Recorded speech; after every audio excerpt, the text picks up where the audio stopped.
Pensa comigo numa cena. Um dos personagens mais importantes da história, o apóstolo Paulo, tá lá numa prisão fria em Roma, esperando a sua execução. O tempo dele tá acabando. E aí ele pega uma pena e começa a escrever uma última carta, uma carta urgente. E para quem ele escreve? Para o seu jovem discípulo Timóteo. Olha, essa carta já começa mostrando que não é uma mensagem de desespero. Muito pelo contrário. Essa frase aqui mostra uma confiança absurda, que na verdade serve de moldura para tudo que ele vai dizer. É uma declaração de fé que não se abala mesmo de frente para a morte. É daqui que tudo parte. Então, a nossa análise dessas palavras finais do Paulo vai passar por 4 pontos principais. A gente começa com o chamado dele à coragem, depois vamos ver a importância de perseverar, como lidar com tempos difíceis e, por fim, o que ele queria dizer com terminar a corrida. O primeiro capítulo é muito pessoal, sabe? Paulo não está escrevendo um livro de teologia aqui. Ele está, na verdade, tentando soprar as brasas para reacender a fogo da fé e da coragem num líder jovem que ele amava como se fosse um filho.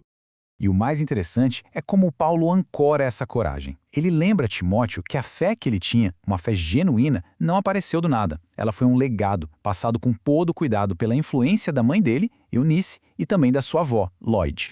E isso nos leva direto para o ponto central do capítulo.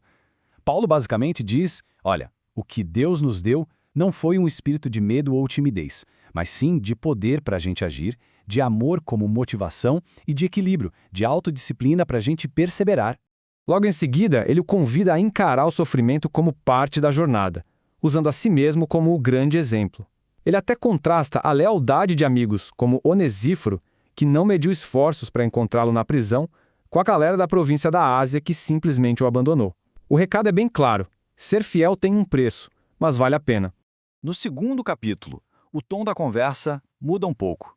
Paulo sai do encorajamento pessoal e entra numa verdadeira aula sobre perseverança. E para isso, ele usa 3 metáforas bem práticas, do dia a dia, para mostrar a disciplina que um discípulo precisa ter. Primeiro vem a imagem do soldado.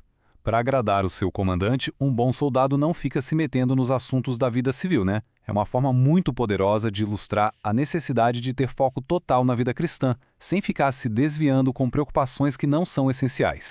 Em seguida, ele fala do atleta. Um atleta não ganha a medalha de ouro se não competir seguindo as regras. O ponto aqui é a importância da integridade, da obediência. Não é só participar da corrida, tem que correr do jeito certo. E a terceira metáfora é a do agricultor. Aquele que trabalha duro, que rala na terra, deve ser o primeiro a receber a sua parte da colheita.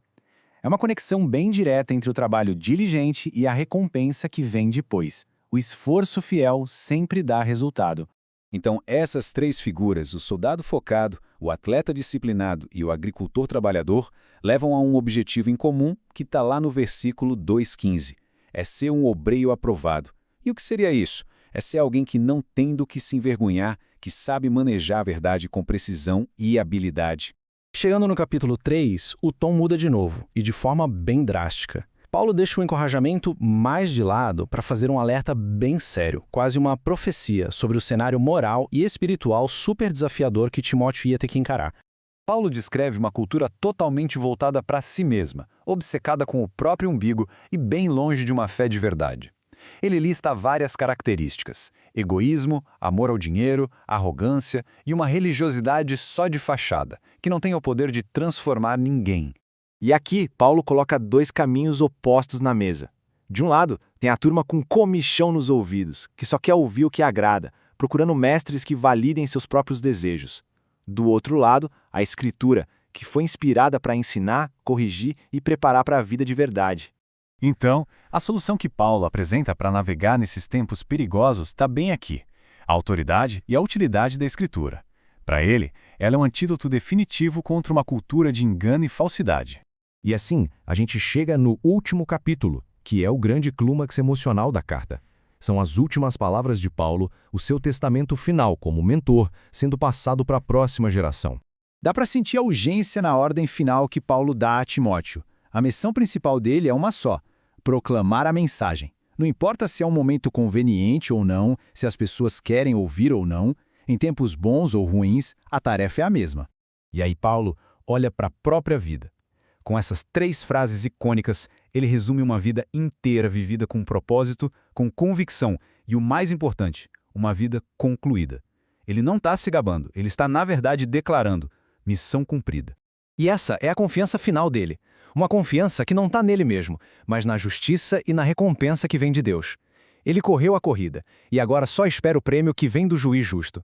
Mas a carta também mostra uma realidade humana bem tocante. Nos seus últimos dias, Paulo foi basicamente abandonado.